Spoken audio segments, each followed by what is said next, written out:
A Labour MP has admitted the party fears a Conservative victory in a general election. The admission came during BBC Newsnight, where Labour MP Owen Smith was quizzed on the party's position on another general election vote on Tuesday. Mr. Smith was more than willing to spell out the party's position, that it would not vote for a general election, and cited Labour's lack of popularity as the reason. Emily Maitlis asked Mr. Smith, "Labour is going to vote against the election again tomorrow. Is this right?" He replied, "I hope so." Ms. Maitlis highlighted the irony in this, and said, "So Labour has spent about 3 months looking at the largest open goal in history and it's now wandered off at half-time for a fag break behind the sheds. What is going on with the opposition?" Owen Smith: "Well, as you know, Emily, I've had lots of disagreements with Jeremy Corbyn in recent years, but he's right about this. There's no reason the Labour Party should dig the Tories out of the hole they've dug themselves." Ms. Maitlis interjected here,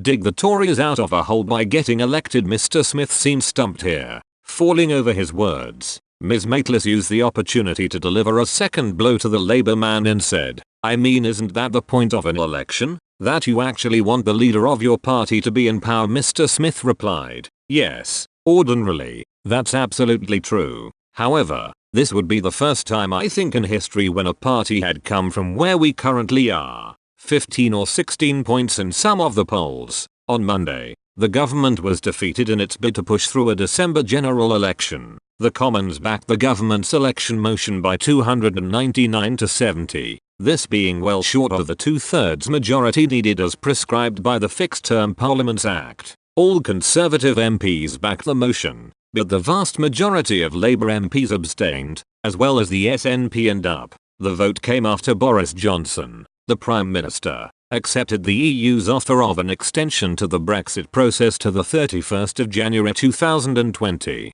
In a letter to EU officials, Mr. Johnson said the delay was unwanted and insisted that his asking for an extension had been forced upon him by Parliament. The UK will now not leave the EU on Thursday the 31st of October, a promise Mr. Johnson made. Do or die. The government will attempt to push through a general election on Tuesday in a second vote. This time, Mr. Johnson will attempt to draw up a plan that would only require him to secure a simple majority rather than 2/3. However, MPs are reportedly against the plan and will again vote to reject it. Mr. Johnson's government want an election on the 12th of December, while opposition parties have said they may support the Prime Minister's plan should he amend the election date to the 9th of December. The Lib Dems and SNP say this date will prevent any chance of Mr. Johnson's Brexit deal being approved before Parliament is dissolved. Parliament has to be dissolved a minimum of 25 working days before the date of an election in order to allow for sufficient preparations to take place.